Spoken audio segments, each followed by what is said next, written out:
My 12-year-old loves Piggy Pie by ICP, so we're all about fucking cops. Rack on the bucket, make it fucking rain pork rinds. Know that line in the song. Oh, this mic sucks. I'll put it down. I knew that was happening.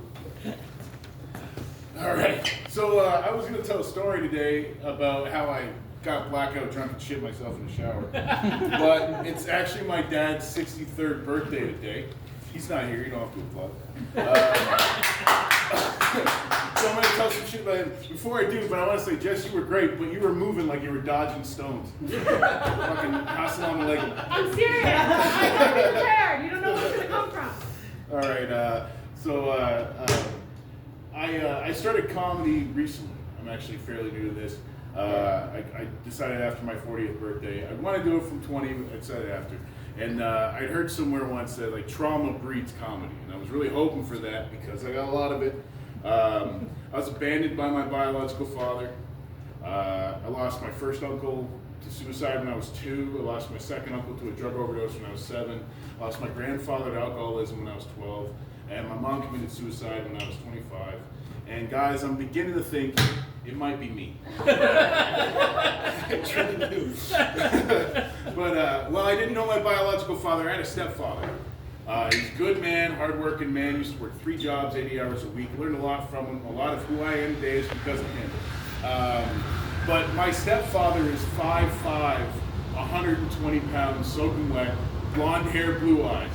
So after, like, I met him when I was 4. He was my dad by the time I think I was like 6. So he's been my dad my whole life. And as we got older, he'd introduce me as his son. And you'd always see the look on people's faces when they look at him and then look at me. You're like, dude, I think your wife's lying to you. But no, he's my stepdad. And my stepdad is from Amherstburg. Now I grew up in I'm from West Windsor, but I also grew up in Amherstburg. And my dad is a hillbilly. Like my dad is a redneck through and through. He's got like 3 teeth. He's had a handlebar mustache my whole life. He won't shave it off because he like cut his lip with a Wilkinson razor when he was young. And I'm like, dude, I want to see it once before you die. So he's like, never gonna fucking happen. And he's got the worst jaw genes in the fucking world. My step siblings have it too. Like he had no teeth when I was a kid. And now he's just been like hanging on to like 1 tooth for the last 20 fucking years. It's amazing. But he'd always like try to encourage us to do shit that would get us killed. Like he'd teach us to go hunt snakes and spiders. Arachnophobic, fucking hates snakes. We caught a gardener snake one time and brought it home and put it in a tank in the basement when he was at work. He came home that day and we're like, Dad, we found a snake. And he's like, what? And we're like, it's in the basement. And he acted cool. He didn't want to seem like a bitch in front of his sons. But we moved 3 months later. Like, because the snake got out that night, and we couldn't find him. And he's like, we gotta fucking go.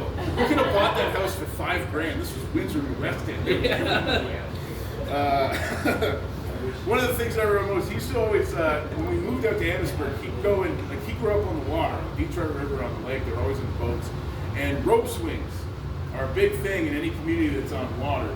And he'd go out and he'd show us all these fucking rope swings. And what I noticed early on is there's 20 feet of rocks under every one of these fucking rope swings. And they were always sort of like, man, we used to have so much fun here until Tim died. Why do you bring us here? So Amherstburg had chemical plants, and there were 3 chemical plants in a town of less than 20,000. Like that's what the whole town was. There are like crystal blue ponds in Amherstburg.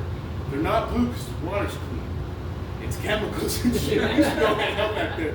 But my grandfather worked at one, and it was right on the river, and there was like a little, he called it a yacht club. It was just a place where all the guys worked the chemical place with their boats. There was nothing yacht club about that fucking place. But there was this, at the end of it, there was where our swimming hole was, and it was called the pump house.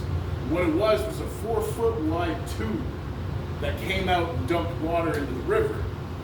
He didn't tell us that it was the drainage tube from the chemical plants.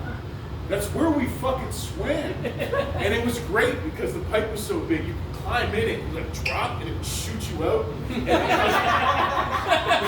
the water's only like 2 feet deep there, but because so much water had come out over time, it had carved like a 10-foot pit. So you'd shoot up this pipe and go down to the fucking bottom and pop back up. Great. And I remember one day, me and my brother were swimming down there, and then we had a fun time. We were catching fish, we were cooking, like had a fire on the fucking shore. And then we get back home, and like as we're walking home, we're like scratching the shit. My skin is dry as shit. I'm ashy as a motherfucker. And I walk in the door and I'm scratching. Dad's like, "Were you guys down at the pump house today?" We're like, "Yeah." He goes, "They were dumping hydrochloric acid today." Oh my god. Yeah, we swam in hydrochloric acid today. We'd swim there until fucking December because the water always came out hot. It was fucking wild. What else is there? Oh yeah, and my stepfather taught me how to drive, and he taught me how to drive like a fucking maniac. So I remember one time, like I was 15. I think I was like a month away. That one? One. Okay. I was like a month away from getting my license, and we're driving down this country road, and I can feel the car getting faster and faster and faster. And I looked up the speedometer, we were like $150, and we blow through a stop sign. And my dad just turns to me and goes, "You see that? Don't do that." That was his fucking lesson. He taught me how to reverse by taking me down to the yacht club, and we had the break wall that ran down the side between the river and the inlet, and it's wide enough for 2 cars-ish. And he pulls me down right to the very fucking end. It's like 100 meters long. And he goes, "Now reverse all the way back, and if you go under 40, you have to do it again." Now 40 isn't very fast. Now, Yeah. when I get 16 with no driving experience and water on both fucking sides, like if I fuck up, we're going in the lake. He's like, "Don't get my car wet." That was how he taught me how to fucking drive. But it's his birthday today, and I was gonna see if I could get you guys to say happy birthday, Tom. Happy birthday to